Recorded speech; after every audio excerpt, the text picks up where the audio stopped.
நண்பர்களே, நீங்கள் பார்த்து கொண்டு இருப்பது உங்கள் கௌசிகா ரிவ்யூஸ். சரி வாங்க வீடியோக்குள்ள போய் என்ன நடக்க போகுது அப்படின்னு சொல்லிட்டு பாத்தீங்கன்னா, கரெக்டா நம்ம போலீஸ் இருக்கார்ல, அவரு இருந்துன்னு ஒரு பக்கம் உண்மையான குற்றவாளி யாருன்னு சொல்லிட்டு நம்ம பார்த்துட்டோம். கூடிய விரைவில் கூடிய சீக்கிரம் அந்த குற்றவாளியை பிடிச்சி அவனை தரன்னு இழுத்துன்னு வர போறோம். இழுத்துன்னு வந்து எல்லாரும் முன்னாடி ஒரு பக்கம் ஒப்படைக்க தான் போறோம்.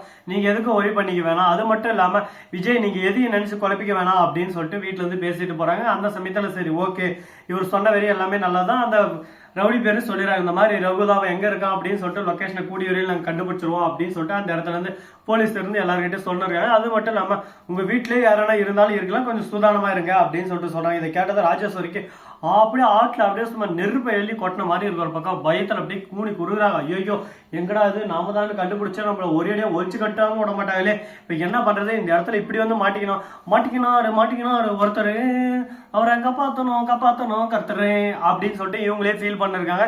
இவங்களே இந்த அளவுக்கு ஃபீல் பண்றாங்கன்னா அதே சமயத்துல நம்ம சுடரிக்கு எப்படி இருக்கும்? ஏடா சுடரி தான் இது எல்லாமே மாஸ்டர் பிளான் போட்டு ஆட்டியா போட்டது. அப்படிப்பட்ட சுடரியோட நிலைமை நினைச்சா நமக்கு பாவமா இருக்கு. ஒரு பக்கம் சுடரி தான் இதுக்கெல்லாம் காரணம், சுடரி தான் அந்த மாஸ்டர் பிளான் எல்லாம் போட்டு ஒரே அடியா கருத்தனா. அதாவது இங்க இருக்கிறவர் ரேணுகாவே இல்லை, அவன் பேரு சுடரி, உண்மையான நேம் சுடரி அப்படின்ற விஷயம் தெரிய வச்சுன்னா என்ன நடக்கும் நினைச்சு பாருங்களா. அப்படியே வாழ்க்கையில ஒரு பக்கம் பூகம்பம், இந்த பக்கம் ஒரு அடி அந்த பக்கம் ஒரு அடின்னு சொல்லிட்டு சும்மா சுத்தி வந்தீங்க அப்படின்ற மாதிரி சுத்தி அடிக்க ஆரம்பிக்கும். அதுக்கப்புறம் ஒண்ணுமே பண்ண முடியாம வாழ்வே மாயம் இந்த வாழ்வே மாயம் அப்படின்னு சொல்லிட்டு ஃபீல் பண்ணி உட்கார வேண்டியதான். இந்த மாதிரி தாங்க ஒரு பக்கம் பிரச்சனையெல்லாம் ஒரு பக்கம் போயிட்டு இருக்கு. சரி இப்படியெல்லாம் ஒரு பக்கம் போயிட்டு இருக்க, போலீஸ் போயிட்டு கரெக்டா போயிடுறாரு ஆபீஸ்க்கு. அங்க போட்டு திடீர்னு போன் வருது காவல்துறைக்கு. போன் இந்த மாதிரி இருக்காங்க ஒருத்தர், அவங்க தான் இது எல்லாத்துக்கும் முழுக்க காரணம். இந்த அளவுக்கு ஒரு பக்கம் மோசமா தாங்க போயின்னு இருக்கு. திடீர்னு போன் வருது, என்னன்னு சொல்லிட்டு பாத்தியா ரகு எங்க இருக்காரு அப்படின்ற விஷயத்த கண்டுபிடிச்சிட்டோம்னு சொல்லிட்டு போன் வருது. உடனே அந்த இடத்துக்கு விறுவிறுப்பா போறதுக்கு முன்னாடி நம்ம விஜய்க்கு போன் பண்ணி இந்த மாதிரி அந்த ரகு எங்க இருக்கான்னு கண்டுபிடிச்சிட்டுங்க. அது மட்டும் இல்லாம ரகு கூட யார் அந்த பாட்டார்ன்றதை கண்டுபிடிச்சிட்டுங்க. அவங்க வீட்டுல இருக்கிற அவங்களோட பொண்ணு தான். அது எந்த பொண்ணுன்றது அங்க வந்து நாங்க சொல்றோம். ஏன்னா இப்பயும் சொன்னா குற்றவாளி தப்பிக்கிறது வாய்ப்பு இருக்கு. நீ என்னோட நெருங்கிய நண்பன்ற ஒரே காரணத்தால் தான் நான் சொல்றேன். அது மட்டும் இல்லாம அது யாருன்னு சொல்லிட்டு சொன்னா உனக்கே மனசோட பக்கம் நொந்து போயிருவேன் அப்படின்னு சொல்லிட்டு சொல்றாங்க. என்ன இருந்தாலும் பரவாயில்ல சொல்லு அப்படின்னு சொல்லிட்டு கேட்க உடனே எல்லாத்தையும் சொல்றாங்க. இந்த மாதிரி வேற யாரும் இல்ல, ரேணுகா தான். முக்கியமான ஒரு விஷயம் என்னன்னா, அவ உண்மையாவே ரேணுகாவே இல்ல, அவ பேர் சுடரி. அவ வந்து இந்த வீட்டுல தஞ்சம் அடைஞ்சுன்னு இருக்கா, அவங்க வீட்டவே ஒரு பக்கம் ஏமாத்திட்டு இருக்கா அப்படின்னு சொல்லிட்டு எல்லாம் உண்மையா சொல்றாங்க. இதை கேட்டதும் அச்சோ என்ன சொல்றீங்க, இதெல்லாம் உண்மையா அப்படின்னு சொல்லிட்டு ஷாக் ஆயிடுறாங்க. ஒரு பக்கம் வாழ்வில் இந்த மாதிரி ஒரு பக்கம் கஷ்டம் வரக்கூடாதுன்னு சொல்லிட்டு எல்லாரும் எதிர்பார்த்தோம். ஆனா கஷ்டத்துக்கு மேல கஷ்டம் வந்துகிட்டே இருக்கு. என்னதான் பண்றது ஏதுதான் பண்றது அப்படின்னு சொல்லிட்டு தெரியலீங்க. சரி இந்த மாதிரி எல்லாம் ஒரு பக்கம் போயிட்டு இருந்தாலும் மறுபக்கம் என்ன நடக்க போகுது அப்படின்னு சொல்லிட்டு பாத்தீங்கன்னா, கரெக்டா நம்ம தலைவன் அப்படியே சும்மா வேற மாதிரி ஒரு பக்கம் அப்படியே சும்மா சன்ட்டு அது இதுன்னு அடிச்சு நம்ம மாஸ்க் காட்டுறாப்புல யாரா அப்படின்னு சொல்லிட்டு பாத்தியா, அது வேற யாரும் இல்லைங்க, கரெக்டா நம்ம தலைவன் தான்.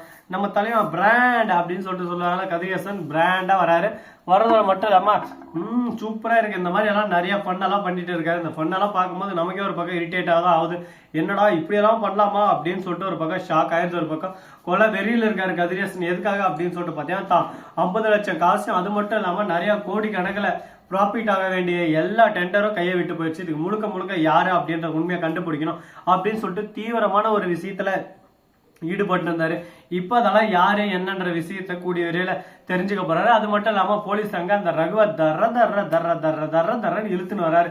இழுத்துன்னு வந்து அவங்க தள்ளும் போது அவர் வந்து ஒரு பக்கம் சார் நான் எதுவும் பண்ணல, இதுக்கு எனக்கு எந்த சம்மந்தம் விட்டுருங்கன்னு கதறாப்புல. கதனாதான் கதறினாலும் உதறினாலும் உன்னை விட போறதில்ல, நீ பண்ண தப்பு கொஞ்சம் நெஞ்சல மவனை எவ்வளவு தைரியம் தான் இந்த வீட்டுல வந்து கை வச்சிருப்பேன், உங்க கை வைக்கிறாலும் தைரியம் வந்துச்சா, இனிமே உன்னை சும்மா விடக்கூடாது, உன்னை அடிச்சு விட போறேன் அப்படின்னு சொல்லிட்டு பேசிட்டு இருக்காங்க. இதை கேட்டதும் ஒரு பக்கம் பதட்டமாவும் இருக்கு, பயமாவும் இருக்கு.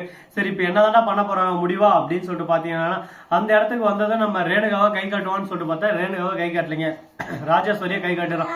ராஜேஸ்வரி மேடம் தான் இது எல்லாத்துக்கும் காரணம், ராஜேஸ்வரி தான் பண்ண சொன்னாங்க அப்படின்னு சொல்லிட்டு சொல்லிடுறாங்க. விஜய் கிட்டே அவங்க நண்பர் அதை தான் சொல்லியிருக்காங்க. இதுக்கு எல்லாமே மூல காரணம் ராஜேஸ்வரி தான் சொல்லிட்டு, இந்த ராஜேஸ்வரிக்கு வேற வேலையே இல்லையா, தான் குடும்பத்தை அழிக்கிறதோட மட்டும் இல்லாம பக்கம் இருக்கிற குடும்பத்தையும் சேர்த்து அழிக்கிறாளே, அவளுக்கு என்னதான் அப்படி எல்லாரும் மேலே ஒரு பக்கம் வன்மம் கோபம் ஆவேசம் ஆத்திரம்னு சொல்லிட்டு தெரியல, ஏன் இந்த மாதிரி பண்றா அப்படின்னு சொல்லிட்டு நமக்கு ஒரு பக்கம் மனசுக்குள்ள ஒரு கஷ்டம் துக்கம் இருக்கும். என்னங்க பண்றது, எல்லாமே கை மீறி போயிடுச்சு.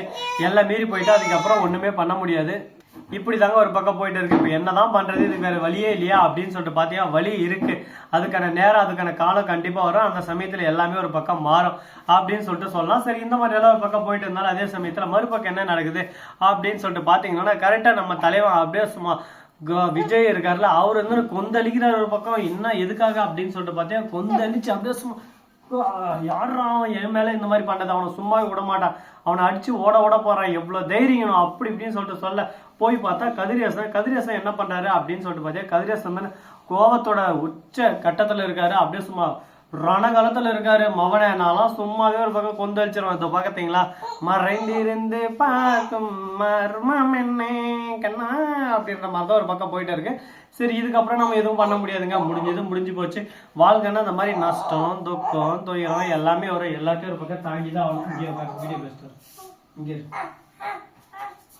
இதெல்லாம் எங்க போய் முடிய போகுது, எதில் போய் முடிய போகுதுன்னு சொல்லிட்டு தெரியலீங்க. ஆனா கதிரேசனுக்கு செம்மையா இருக்கு இன்னைக்கு.